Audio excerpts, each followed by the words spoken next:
Okay, this feels a little silly having a mic, but I have to use a mic because we have like 10, 15 people watching the live stream. Um, so, have you two met? Okay. Do you want to introduce yourselves?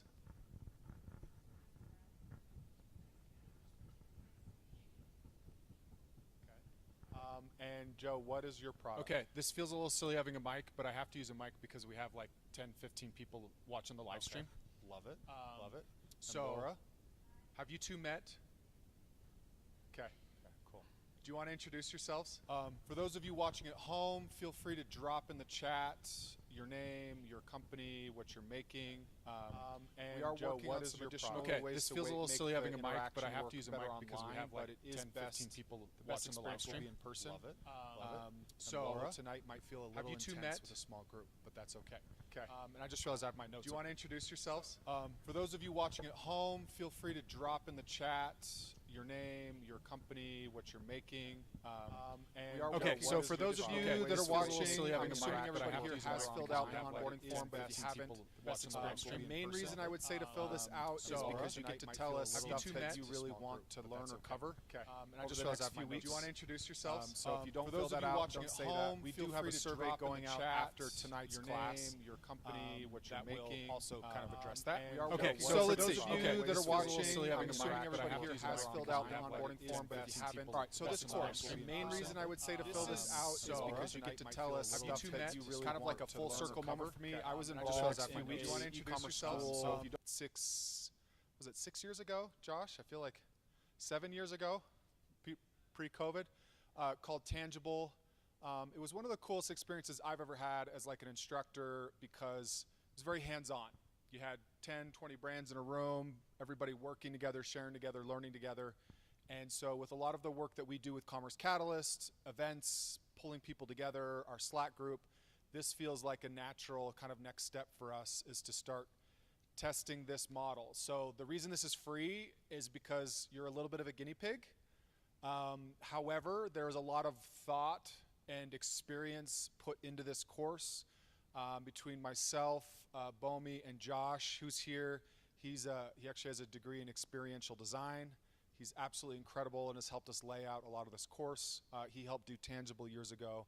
That's where we met. So while this is the last time I'll say anybody's like a guinea pig because you're not here to be tested, you're here to grow your business.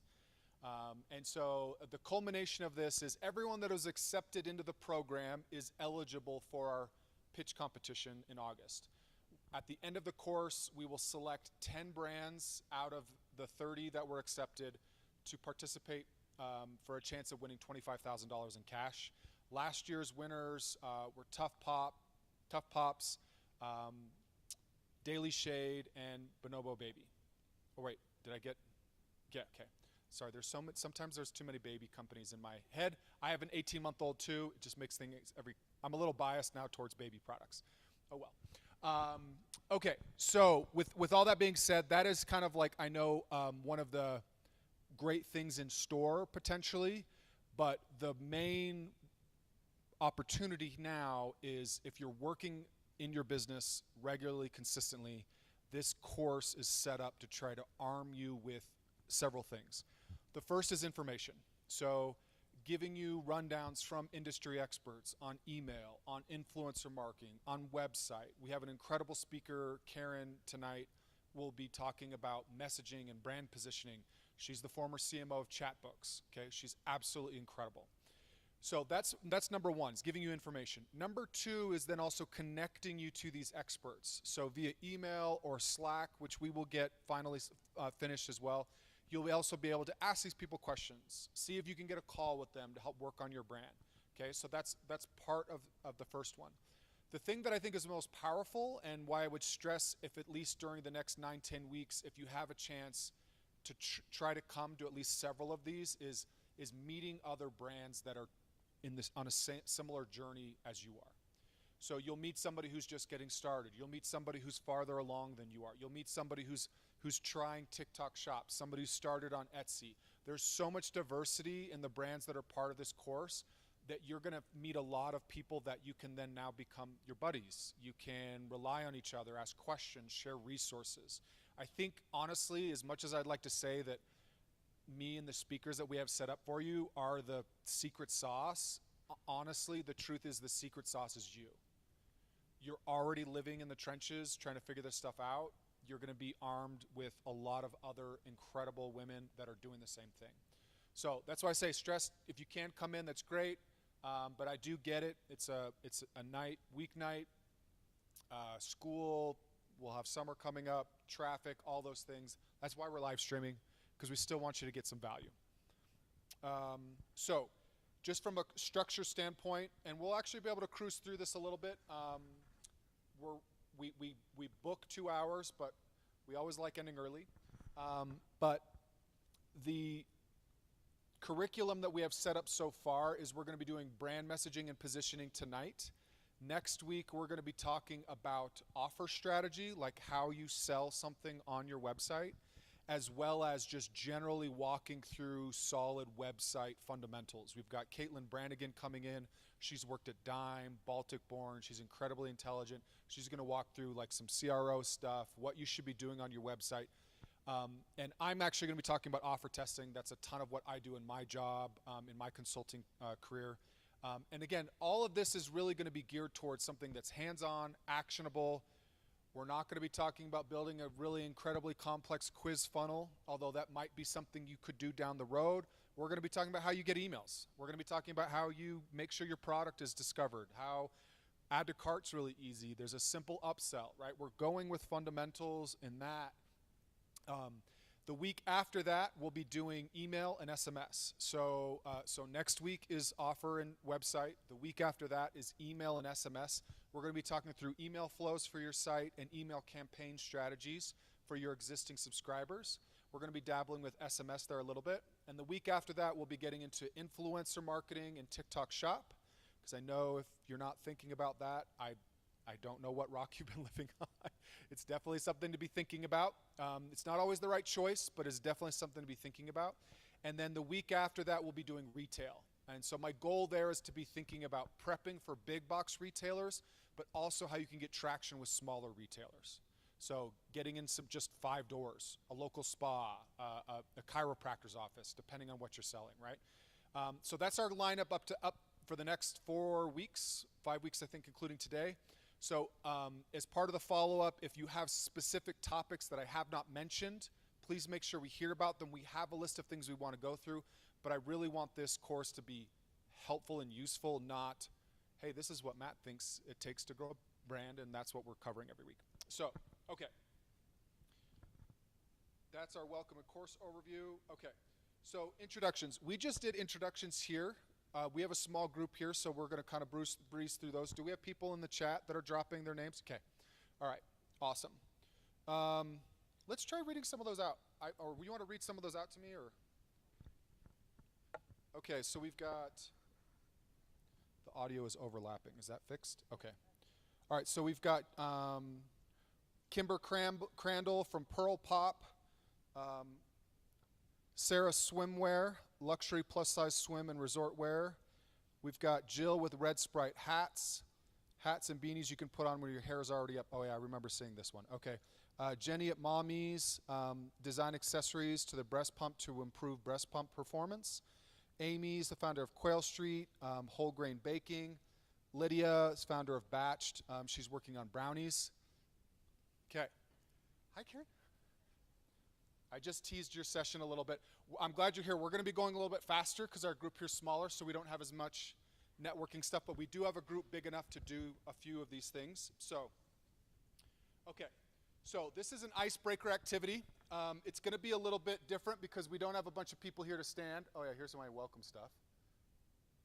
Okay, but in the chat, what I would like you to do, instead of standing, drop a thumbs up or a wave or me, okay? So we're going to start with share if you've made your first sale already. Okay? So we've got everybody here in the chat. Share if you've made your first sale already. Okay? Let's see. Stand if customer acquisition is your biggest challenge right now. Okay? That's right. Yeah, that's okay. So they're a little bit behind us, but that's all right. Stand if you've blamed the algorithm this month. I feel like I've seen these, but these ones feel like a surprise to me too. Okay, yeah. I feel like this is, especially right now, Meta is being just kind of nutty. If you're currently a solo founder, okay? Okay. Yeah, they're like, I think it's about a minute behind us. You've changed products or niches. Okay. All right, so what we're going to do is a group discussion. And again, for everybody at home, please just jump into the chat and start sharing and answer this question. Here, we're going to just do us as a group, and we're just going to chat about this real quick. It'll be the two of you, but I have plenty of problems I can chime in with too. So, okay.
Okay, so for those of you watching at home, a couple of the questions that came up are related to, um, Joe, what was yours again? Spark my memory? Yeah. Oh yeah, right. Proving it. So Joe is working on. She's got this great yogurt and working on getting sales, but she can't. Oh, I got my sound picking up from the YouTube. It's hard to get into grocery stores or retailers without some kind of sales velocity. They don't want to give you shelf space.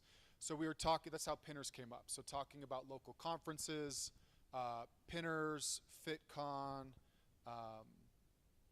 What was the other one that we mentioned? Oh, farmers markets, but also building up local stuff. Like we've seen plenty of brands that start, like I think Sunshine Buns even started this way, but Beehive Meals started out by selling locally and delivering locally. They just delivered with their own truck, their own car. You can build up demand locally. You can do drops each week if it's a physical product, that you're making or preparing, as a way to do that. Another one was a really good question about how, when you're doing all of the things and the business is working, but you're doing all of the things, how do you find the right headspace or time? How do you bring people in? Because bringing people in means you're paying them. It's eating in your margins, and it can affect your scale, because any dollar you don't pay somebody else, you can use to feed your own family, or you can put right back into the business for ads and other things. And I just think a good thing there is it's a really great thing to talk to other founders that have been in that situation, like what things they started offloading first. But my personal experience has always been, look for the things that you're special at, that you're doing, that you think would be the hardest thing to replace. And I personally think for every early stage company, that is talking to customers and selling your product. Nobody's going to sell your product as well as you do, at least early on. And nobody's going to take customer feedback to heart and connect and use information from customers as much as you will early on. Stuff like fulfillment and ads and influencer stuff, there are lots of people who can help you do those types of things that are fairly affordable. During the course of this whole thing, I'm going to, as I think about an expert or a website or a resource, I'm just going to share it. So one I want to put on everybody's radar, because Laura brought it up, is as a website called HireTheStarters.com. HireTheStarters.com. I can spell out loud. A good friend of mine, Jay Dolwani, runs that. He was at our conference in April. But if you're looking for like a crack email marketer or somebody who's like built influencer campaigns for AG1, I'm talking to like incredible talent on this site, and you can work with them for a couple hours. And it's like a couple $100. It's not like massive, incredibly burdensome retainers. So go check them out. It's an incredible resource. Okay. We are cruising. Do we want to take a break? Do you two need a break, or should we just push through? I feel like we can just push through. Do you want a snack? We have snacks. Okay. Okay. All right, then we're not going to worry about stuff. We're just going to push through, because while I'm sure you're all really excited to hear from me, hi, we actually have an incredible speaker here for you tonight. I want to start by saying one of the funny things about community building and doing all this stuff is I get hit up all the time by people who tell me that they have something great for my community, let me share it, and they just want to sell. And then I get a lot of people who are like, how can I help? How can I show up? This is really cool. And so after years of doing this, I'm pretty good at picking up on vibes like that. Every once in a while I'm wrong. But I posted about this a week or two ago, about wanting to be connected with somebody who's really great at messaging and brand. And the reason we're starting out our first session with messaging and brand is because I think that the most important thing for any young company is an ability to talk about yourself. Talk about yourself to people you meet, your family, investors, at a farmer's market. How do you talk to somebody on your website, on an email, in a TikTok video, right? So understanding who you are and how you share who you are is, I think, aside from product, the most important thing you can get done and right. So I posted about this on LinkedIn. A ton of people got tagged. A ton of people commented that they're interested. And there was really only one person who actually DM'd me to say they would love to help. And it turns out she's just this rock star marketer that I had not had a chance to meet yet. But Karen Peterson is the former CMO of Chatbooks. She's a fractional CMO now. She has incredible experience in the e-commerce space. This is her strength. This is her skill set. So I'm really excited to welcome. Oh, we need your slides. Do you want to email them to me? Email them to me real quick. We'll get them plugged in as you come up here. Karen is going to be coming up and talking here and sharing some stuff. So this is the main reason you kind of want to be here tonight. So we're going to have her go through her presentation, and then we have a little bit of stuff, some like not quite homework, but kind of homework to think about and stuff to get next week. It's a not a guest, and then it's Batman 89. Yeah. Yeah, it's on the wall. Oh, maybe that thing's, but it's Batman 89 is the Wi-Fi. Nobody hack us from home. Karen will be up on stage in just a second.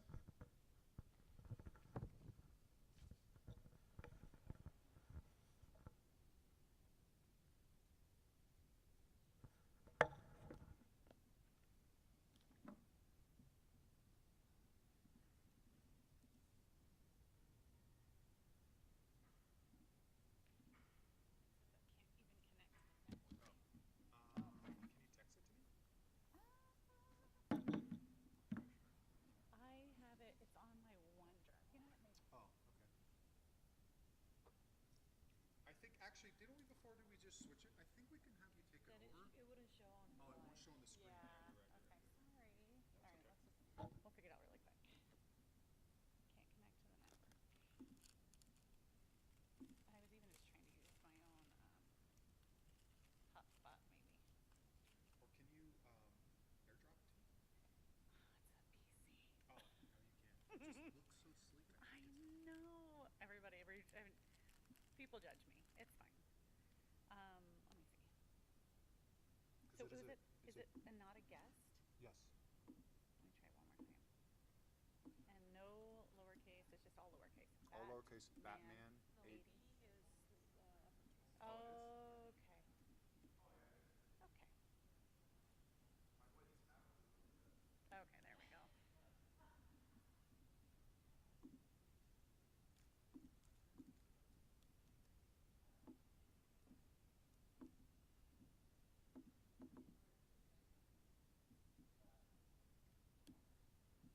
Everything being difficult right now. Okay.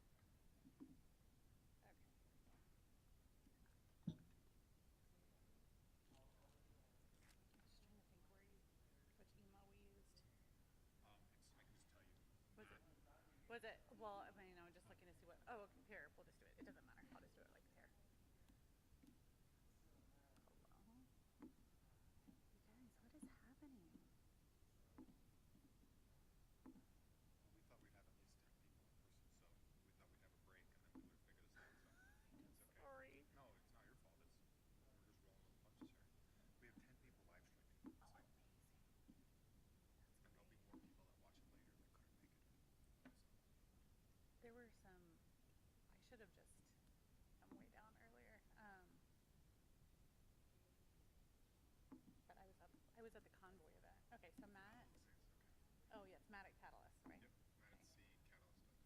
Matt at Catalyst. Okay, great. There we go.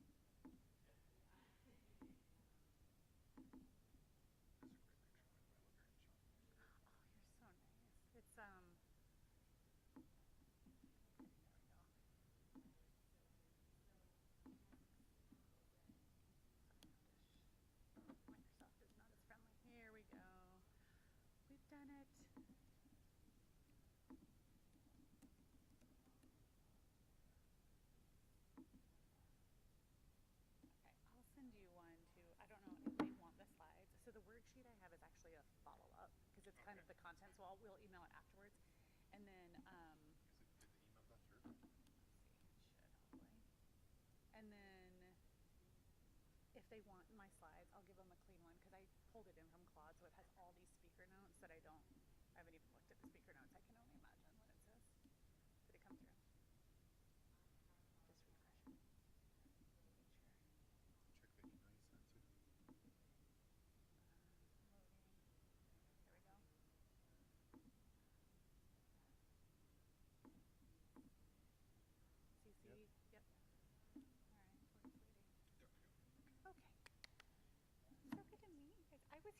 the other day, and that's why I was like, oh yeah, for the women.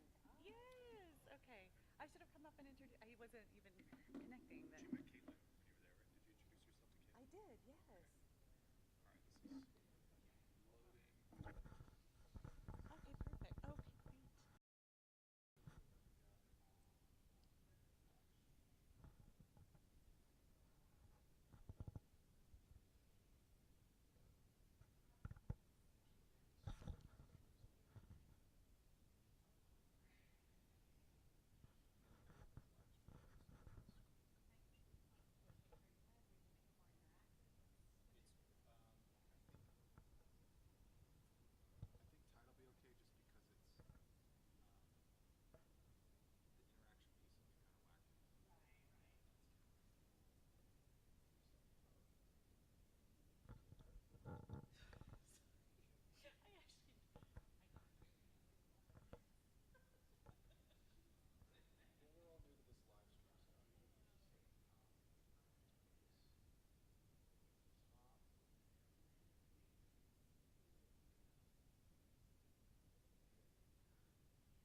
Okay. You should be able to hear you. Okay. Right up here?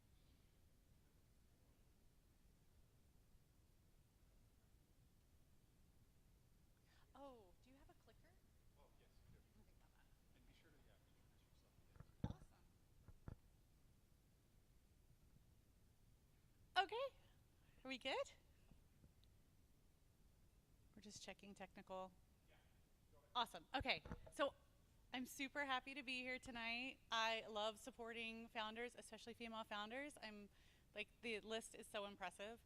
My name is Karen Peterson, and most people call me KP, even before Karen was like not cool.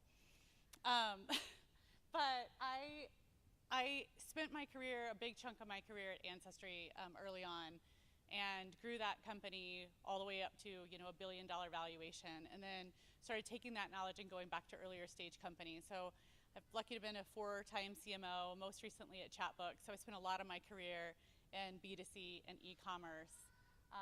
And yeah, now I am really focused on how I can help multiple small businesses earlier stage really build all the foundations and everything for scale. I love this topic because just like Matt said, it is the foundation of everything.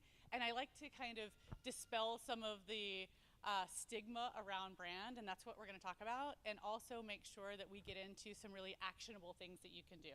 Just checking on time. All right.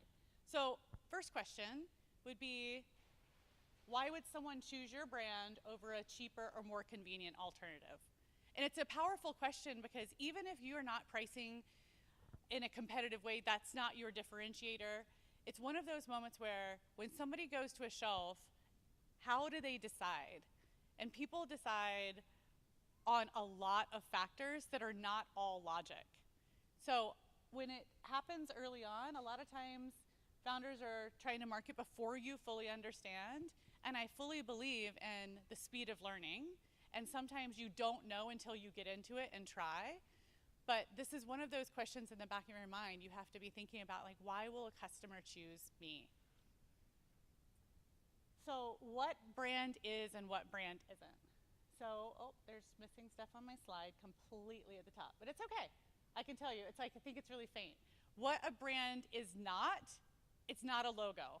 So early on, I had a lot of people talk about, well, our brand is black and white photos. And I was like, that's not what a brand is. That's like one manifestation of a brand. It's not just your logo. It's not your product alone. It's not all of those things. In fact, it's not necessarily what you say it is. Your brand is actually whatever your customers think it is. So when your customers, oh yeah, go ahead. Sure. Oh.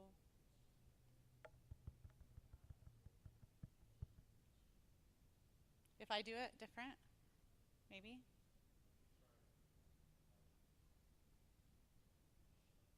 It's kind of a joke that I have a PC. Amazing.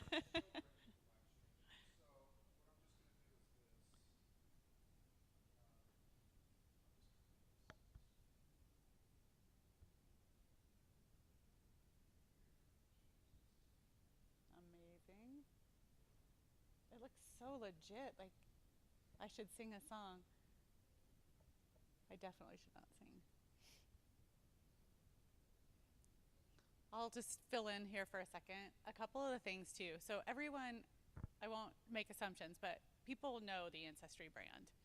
And the reality of the way that we marketed, even though we spent at the last, few years when I was CMO, we spent 200 million plus, and this is before streaming on linear TV.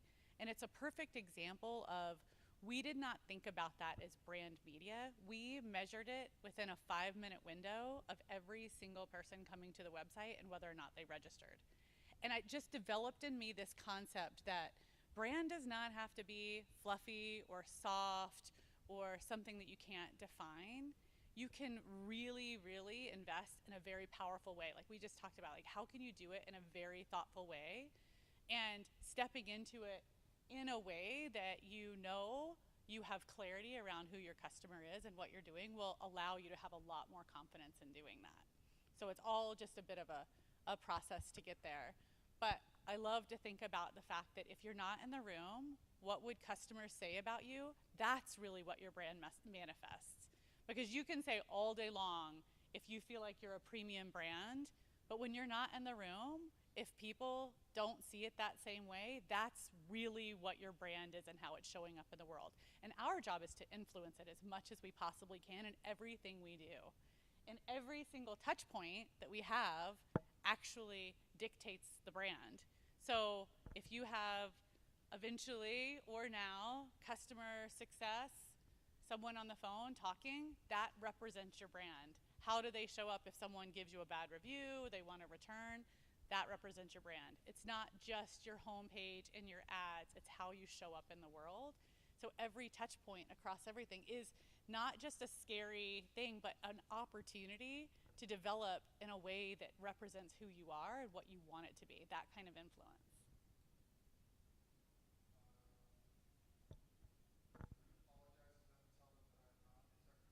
Oh yeah, Matt's working on some slides here on the side. So he's working on the technical of how you live stream through it.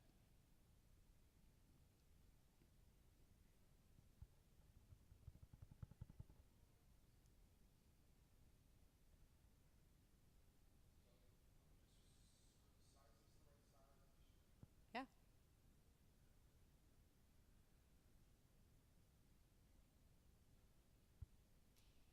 So, okay. I mean, a couple of things too. I'll just keep going, and then when you get there. So, when people think about brand, I think people also sometimes, there's a couple of different concepts. Either they think about like the media, say you are sponsoring the Jazz or some big partnership and some big brand deal, and there's dollars attached to it. That is brand media spend. But what we want to talk about tonight is the brand foundations, and that's the free work that you do to define who you are. Is that one good? Yeah. Okay, I do get to do it. Okay, great. Okay.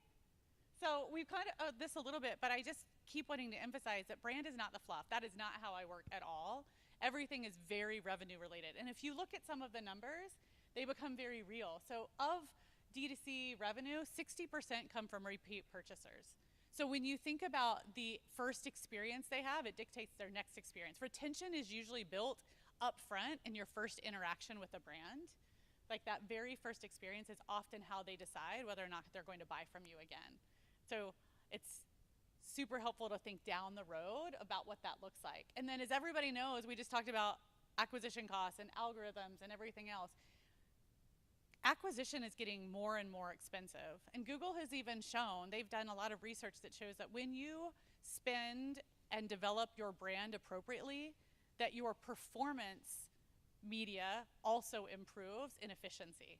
So sometimes it's not direct. You might spend on brand and it's not a direct correlation directly into a conversion, but because it's lifting the other advertising that you're doing. So that's a very real revenue. And then of course, the number one reason is that they trust your brand. And again, every single touch point that you have is building trust with your customers.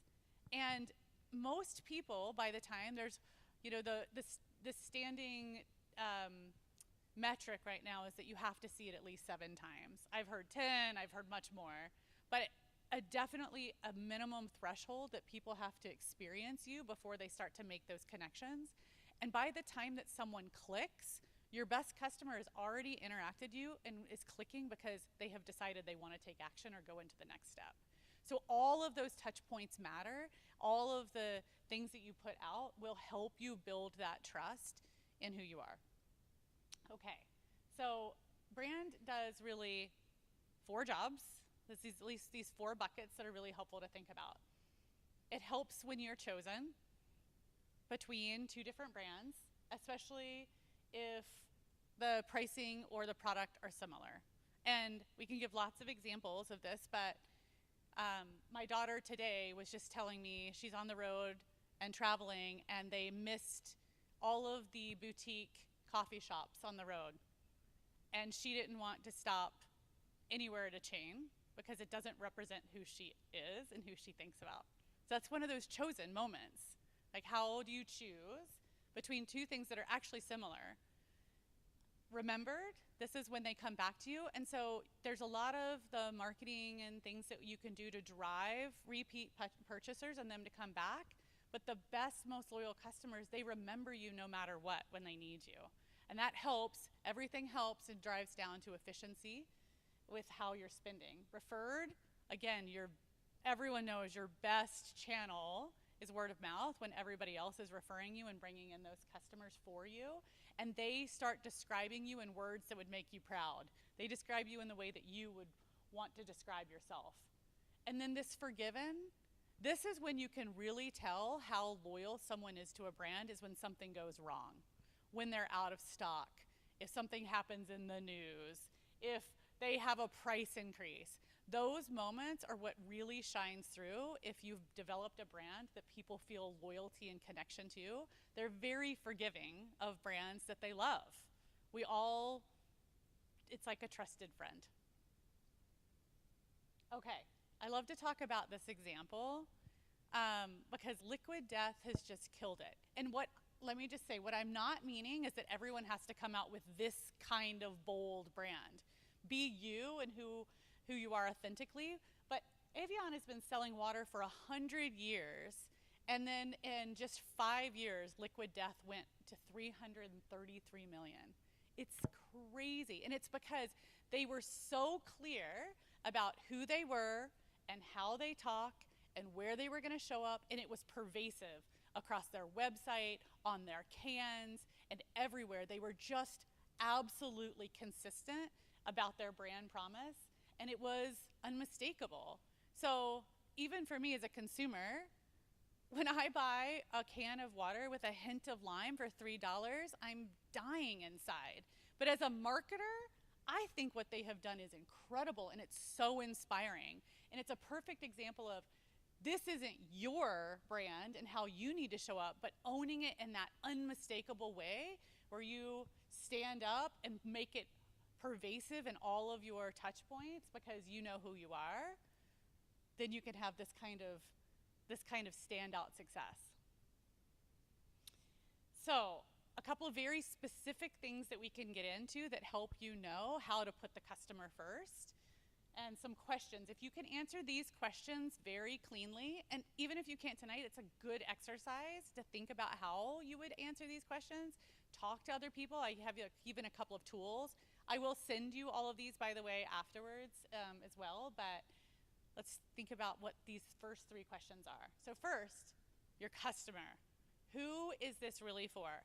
It's not just a demographic. Most people, when I have talked to earlier in my career, they will always think about the demographic first. Well, the demographic changes. Are you following that customer as they age? Are you only talking to the group when they fit that moment? Demographics is just one little piece of a full 360 view of your customer. And I love to think about it like a portrait. So if you, I'm not a painter, but if I were, and I were sitting down to paint someone, you would not just want to paint what they look like. You would want to capture their essence, their attitude, how they're showing up, how they fill the room. What is the context around them? What's their environment? And so these three things are really helpful to think about: the head, the heart, and the home. So for your head, it's what are they thinking about? What are they trying to solve? The heart is how do they feel about their life, their fears, their desires, things that they don't even necessarily want to admit out loud. And then their home, what does their world look like? What are their platforms, their communities, their rituals? How do they shape their day? And we can go through a bunch of different examples. So let's take a fitness app, for example. A fitness app. In their head, somebody's thinking, I want to feel better. I want to be healthier. I want to look better. I want to show up like that, right? That's kind of what they're thinking in their mind. And then their heart, they're like, but I don't even know if I'm any good at it. I feel like I'm not going to be consistent. What if I pay for it and I don't use it? And then in their home, they're like, you know what else? I have 3 kids and I'm tired. And all of my friends in my community, they're getting into exercise, but I'm trying to figure out how to manage my time and my day. And if you know all of that about the customer, then you can start to think about, how can I influence them? How can I get over their objections? How can I address their fears and the things right up front? So really think about it. Think about like staying up at 2 a.m. in the morning and having the best conversation you've ever had with someone and how deeply you know them, and try and aspire to get to know your customers like that. Like name them, find someone that represents this, but look at them totally holistically about why they feel the way they do. Another one is, one of my favorites, is what is your customer? So every brand is transformational for the customer. It sells a transformation for your customers. So a couple of examples that even I saw among our group, right? So a food brand that sells cultural pride, not ingredients. An electric wagon brand that sells freedom for adventure. So again, you could think, well, I'm selling a wine kit, or I'm selling an electric wagon, or I'm selling yogurt, I'm selling all of these things. But really, how is it transforming that customer? And you can take things that you would be like, well, there's no way, like Chick-fil-A. Like, what is that doing to transform me other than feeding me? The people who show up and choose Chick-fil-A are thinking, I value service, I value kindness in my service, I value clean ingredients. Like, we could do this exercise for just any brand, and we start to think about, like, what does it represent? That example with my daughter doesn't like to shop in chains. She doesn't want to shop somewhere where it's a chain. And because to her, she feels like she finds the local business. That represents who she feels like she is. So when customers are coming to buy you, you're thinking about their values and how their values align with your values. And so what is it that you are going to do, and how do you transform them? Is it that you're making them feel like a better mom? Is it making them feel like they're a healthier version of themselves? Like, really explore what that is, because that's how customers buy.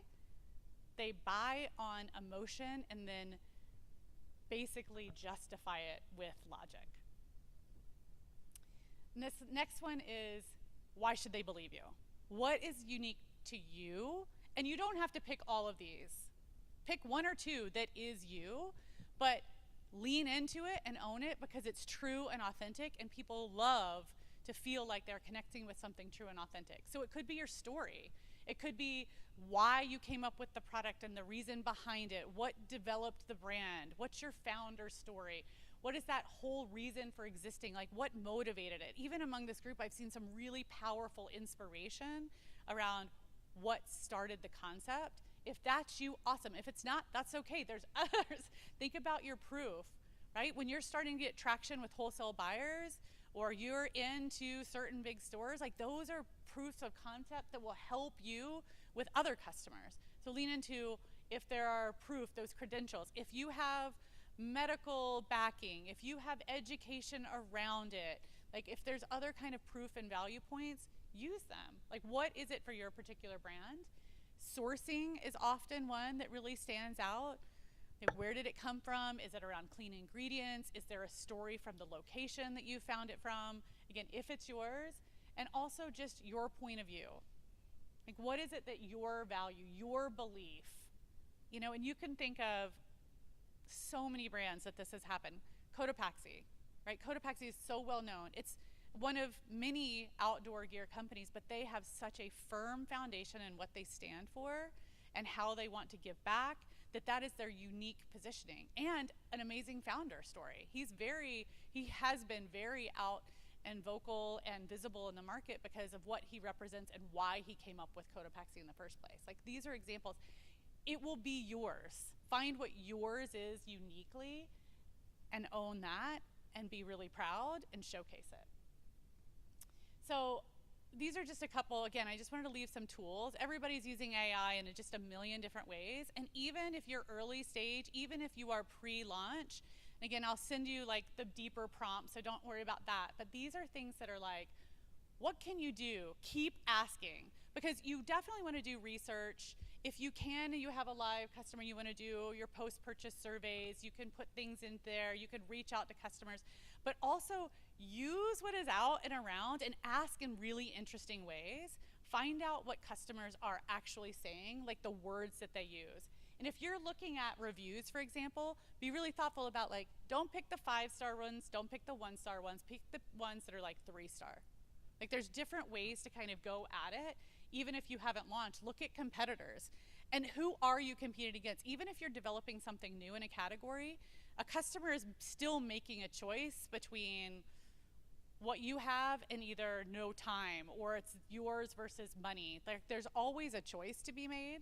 And so use all of the assets that are out in AI to dig in and figure out what people are saying, how are they priced. Have AI do these assessments of like your website versus several others and see what it thinks. Does it think that you are showing up as a premium brand in the way that you're visualizing the brand or not? It's really helpful to kind of go through some of these exercises and see what it says.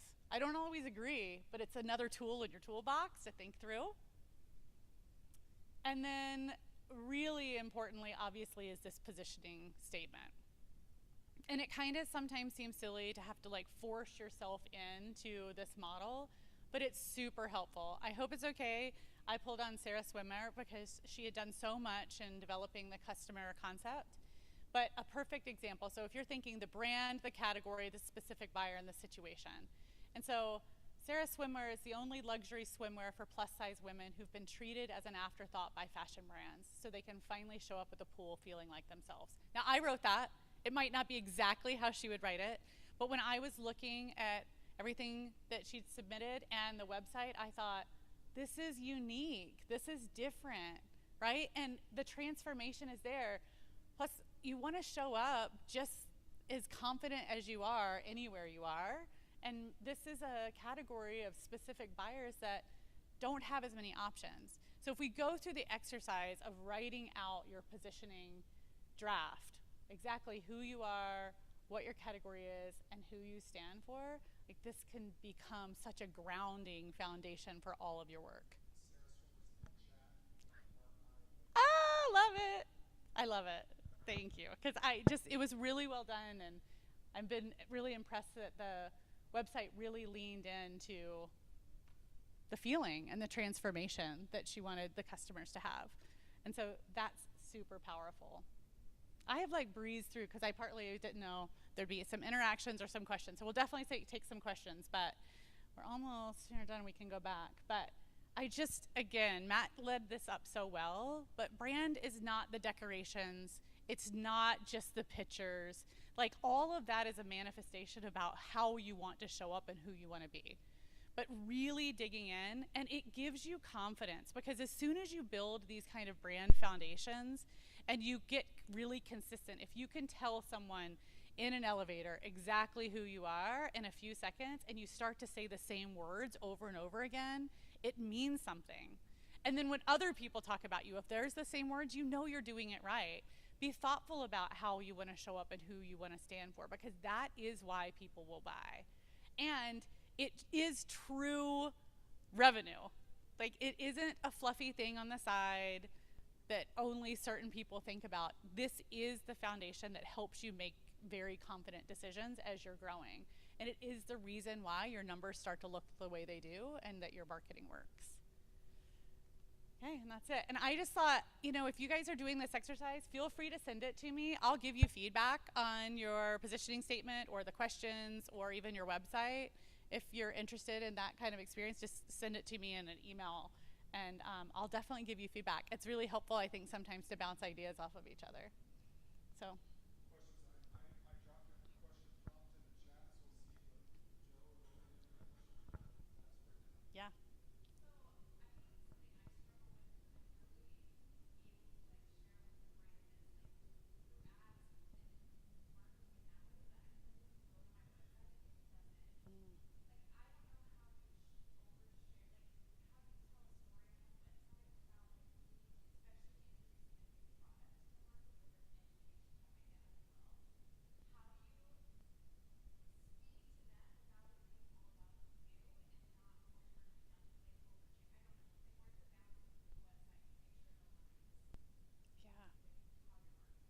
So I don't know if everyone here is from home, but she was just asking about how do you show up on the website and really have like your brand show up there. And I mean, I think of marketing almost as like the front door. You know, it's like the front door to the house. Your product is kind of like the experience once you go inside the house. And marketing's in there too, decorating and redecorating and doing all the things that help. But a lot of that's like inside. And so when somebody shows up, like, how do you want them to feel and think? And I would feel open, like whatever level of vulnerability you feel comfortable with, depending on, again, your angle of brand. It might, for some brands, you're like, it actually isn't about the founder story, or it isn't a kind of vulnerable story. And that's okay too. It might be something clean, like about sourcing or one of the other points of view. But when they come to your house, you kind of want to greet them in the way that like represents who you are. And so I think you're right in that sometimes you don't want to make it all about you because it's like the customer, but customers do buy on emotion and they want to know. If you have a story, share it and put it there, because people are clicking around all the time to say, what's the about? What's the thing behind it? What started this? Where does it come from? How is it different? And I think putting that on your website is powerful. Unless you're feeling uncomfortable, you know, if it's something that you don't want to share, but it's a great kind of front door introduction into your world, and it's a prime opportunity to really communicate who you are to them. Does that help? Are there any specific?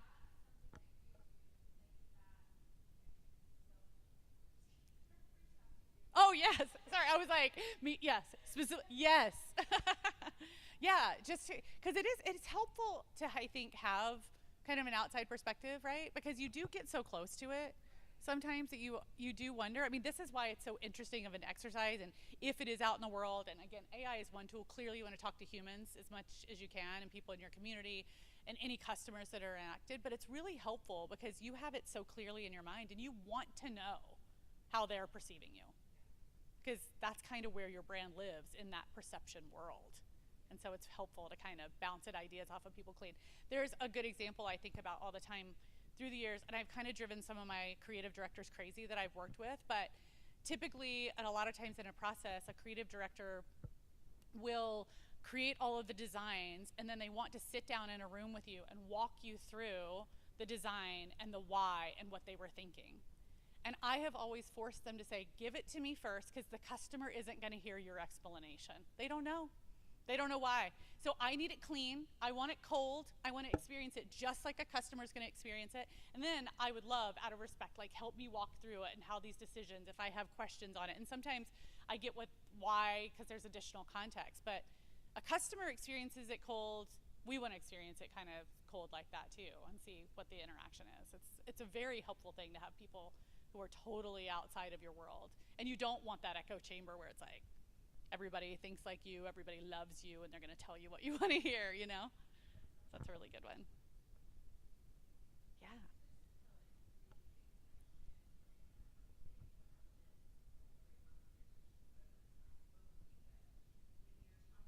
Should I give a mic to her, by the way? Can people hear better with the mic? Okay.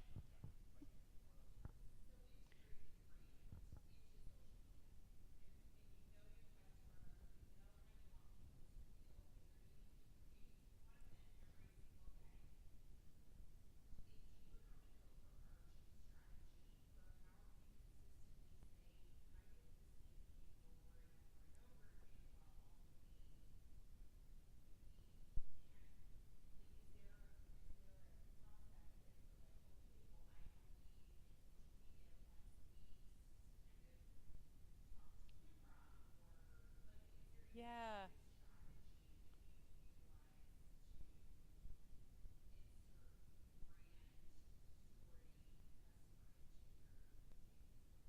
Totally. Okay, so the question was, when you have your social media and you're thinking, I'm posting all the time, how do I inject brand into it?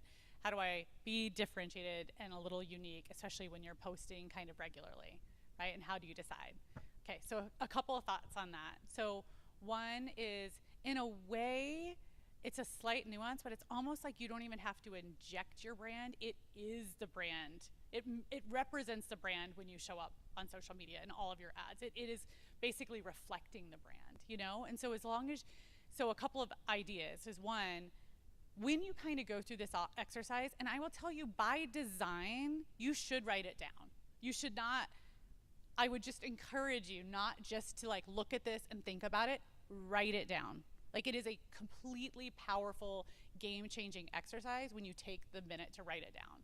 So write it down, look at it the next day, look at it the next week, keep it as a reference guide. It is so foundational to who you are. It's like should almost sit on your desk or on your desktop or something like that. It's something you want to keep looking at over and over again and wrestling with to make sure you get it right.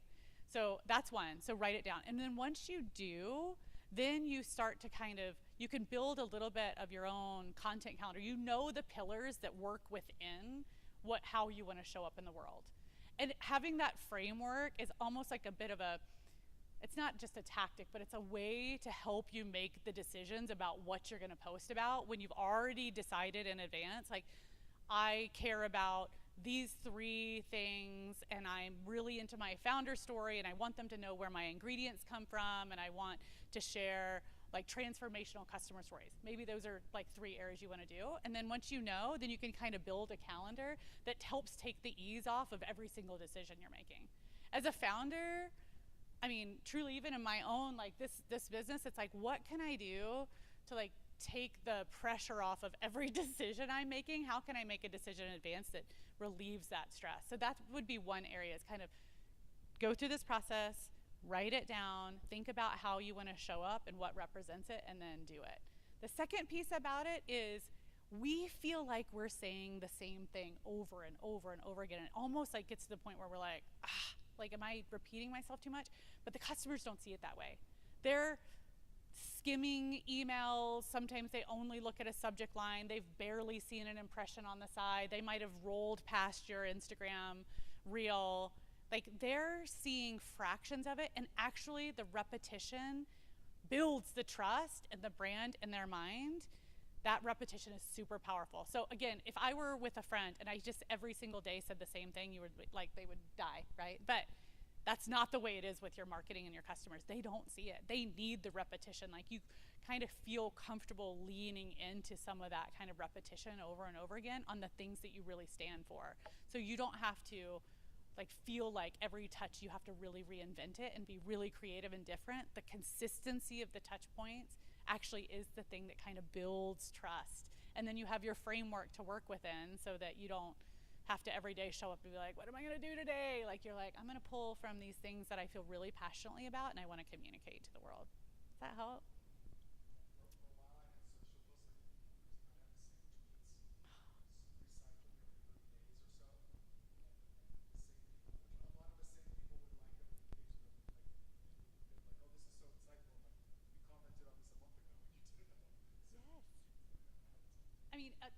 the consumer companies, usually holiday is such a big deal, right? So we're thinking about the holiday campaign in like June and July. And then, so it feels like half your year you're thinking about the holiday campaign. And so all of a sudden in your mind, you're like, well, I want it to be different. I want it to be better. It can't look like it did last year. And because I had a longer tenure at Ancestry, I got to really see this. And it got to the point where we were like, that was so successful. And in the customer's mind, they saw it 365 days ago. So it's okay. Like, use the best of the best. And truthfully, you'll see some of the best brands just repeat. Like, they will even literally repeat the same photo. They will repeat the same ad.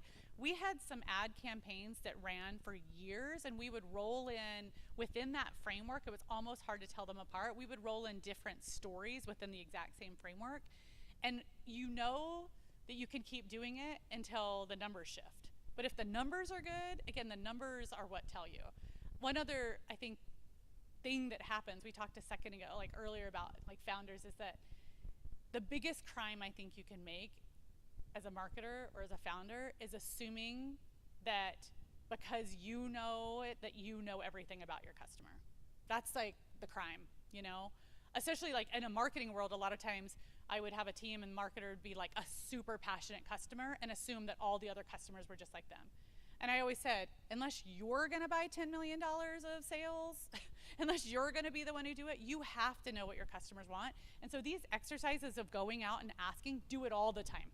Do it all the time. Ask your customers, ask AI, see what's changed, because things are shifting all the time, whether it's the culture we're in, the trends, the values that kind of come to the surface.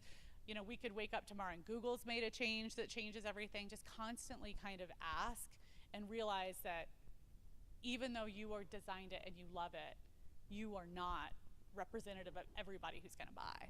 And so really, really think about like the customer. Mm-hmm.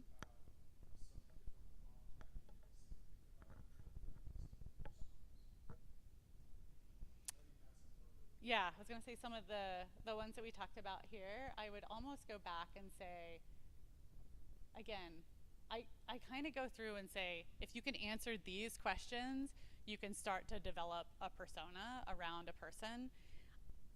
I personally, if it's helpful to you to name him or her, depending on your, to name them, I tend not to do that.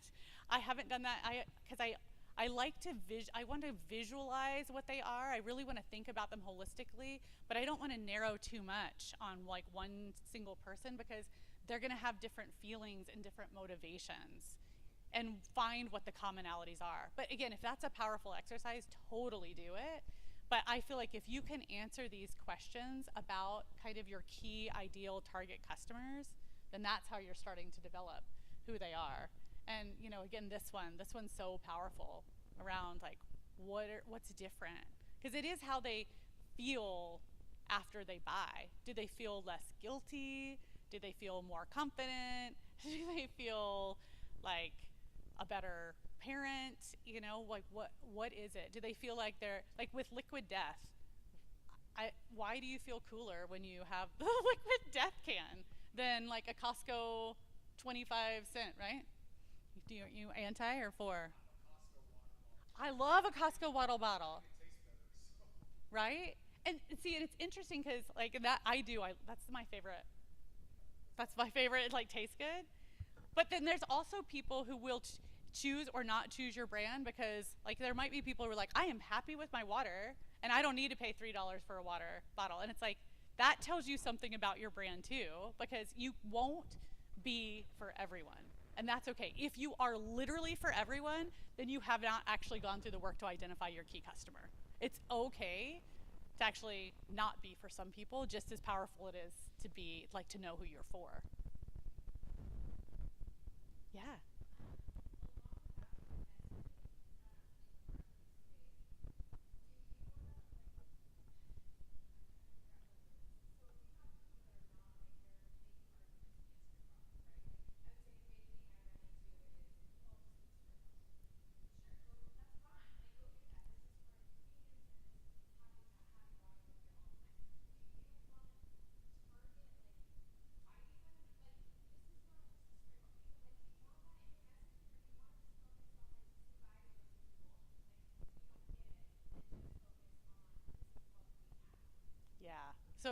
question was around, if there's almost like detractors or people who are not bought in yet, do you try and convince them, or kind of how do you use that?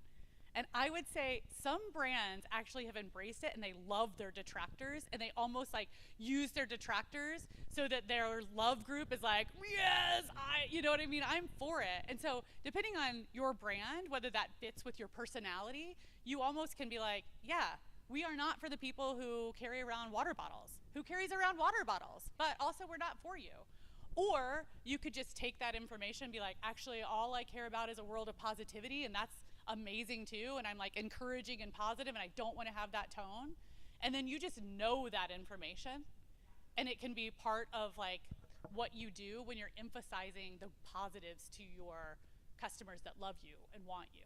So having the information is like a gift, because then you can use it or not use it or decide how to use it, because it is true that it's sometimes people really are like the anti. Like so many companies have been like is it Hertz that's number 2? I should know, because I'm like, they're like, I'm number 2.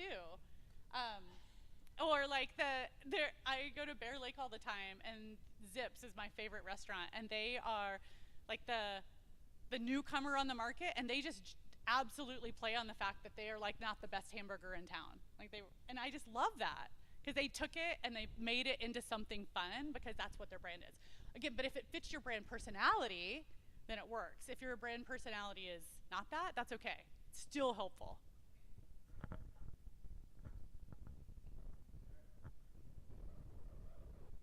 Yeah, perfect.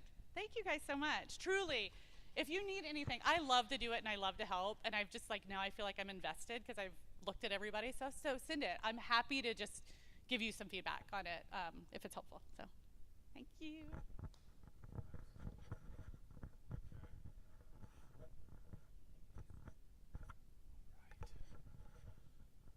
Okay, as we wrap up our first night, I do want to point out that we'll be emailing everybody that slide presentation. We'll also be sending out our survey after our first session. But one of the things, this is kind of like a moment to just hold on, take a deep breath. There are 50 million things that you could be doing, and we just gave you like maybe another 100 that you need to worry about. Take a breath and sit in it for a second, and it's okay. What I want you to do is just reflect for a moment and think about the one biggest thing you've come back to tonight, that you've learned tonight. Is that dialing in your persona? Is that coming up with a strategy to go attack Pinner's conference? Like, what is that one thing that you're thinking about? Okay? So I want you to reflect on that. I would love if you're in the chat, you could share that. Once we go offline, we're going to have our group live here. Just share that one thing as a takeaway here. And so the action item I have for you for this week is, first of all, is to do the brand positioning statement that Karen had in hers. She also has a few prompts in there that you can use to try to work on that persona and develop that kind of messaging. That's your kind of like your one thing I would like you to work on and have done for next week. But also just think if there's one thing out of the hundreds of things that have raced through your mind tonight potentially, just think about one thing you can apply in your business tomorrow, this weekend, this week. That's it.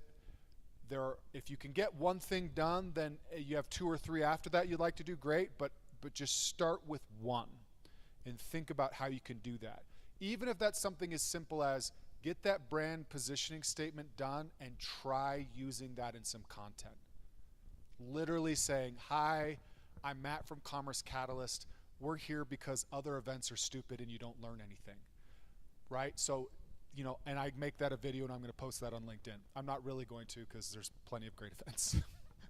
Kind of. Anyway, so a couple other just housekeeping items. So the other piece of this, again, is share this in the YouTube live if you want. You can come back and leave a comment. We are working on, if you all have joined our Slack, we're going to be adding you to a private channel in there that we can continue to follow up with that. We'll add Karen to that as well.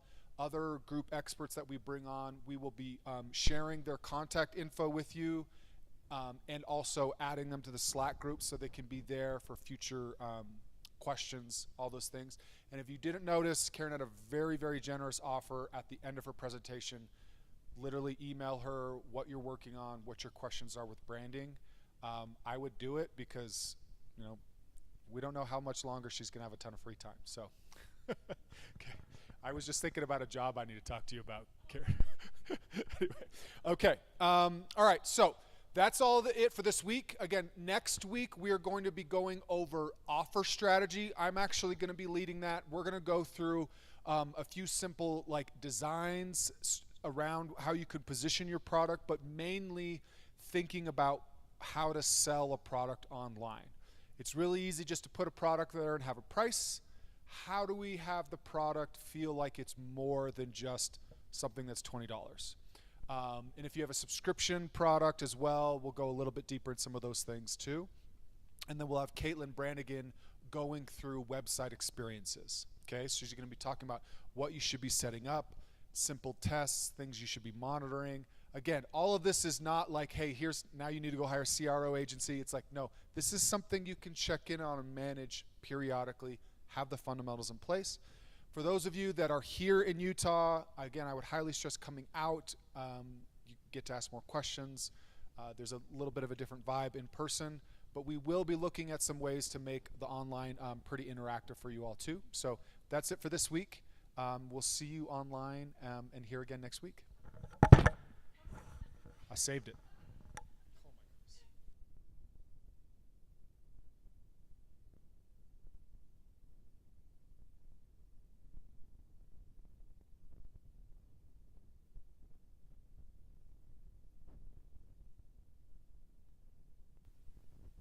If you're not in the Slack yet, that is the link to the Slack.